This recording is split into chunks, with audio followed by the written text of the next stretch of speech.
எல்லாரும் எங்களோட ஸ்பெயின் பயணத்தை பற்றி தொடர்ந்து கதை சொல்லுங்கன்னு சொல்லி கொண்டிருந்தீங்க. கதை சொல்றதுக்கு இது பொய்க்கதை அல்ல, உண்மை கதை தான். அதற்காக எங்களுடைய பயணம் பேய்க்கதையாக முடியல. நான் 13ஆம் நம்பர் வீட்டில் பேய் இருக்குன்னு கேள்விப்பட்டிருக்குன்னு தான் சொன்னான். பேயை பார்த்து நான் என்று சொல்லல. எல்லாரும் என்ன தப்பாக நினைச்சு கொண்டு திட்ட தொடங்கிட்டீங்க. பேய் கதை சொல்றீங்க, பொய்க்கதை சொல்றீங்கன்னு.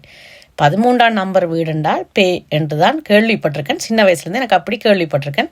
தமிழ் படமும் 13ஆம் நம்பர் வீடு என்ற படமும் வந்தது எனக்கு நினைவு இருக்குது. இதுதான் நாங்கள் எடுத்த வீடு.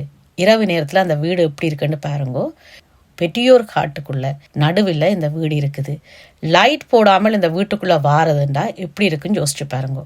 நாங்கள் முதல் தரம் வரைக்க காட்டுக்குள்ள எதுவுமே இல்லாத இடத்துக்குள்ள தான் அந்த வீடு இருந்த மாதிரி இருந்தது. ஹீட்டர் குறைவாக வேலை செய்ததால் நாங்கள் அங்கே இருக்கிற அந்த சிம்னையை ஏற்றி போட்டு குளிர் காஞ்சினாங்கள். என்றாலும் அதுவும் போதாமல் தான் இருந்தது.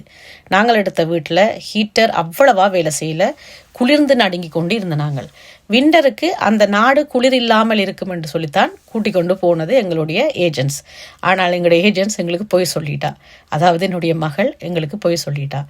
நாங்கள் முடிஞ்ச அளவுக்கு இந்த சிம்னையை போட்டு ஒரு மாதிரி அதுவும் ஒரு விதமான ஒரு அழகான பயணமாக தான் அமைஞ்சிருந்தது.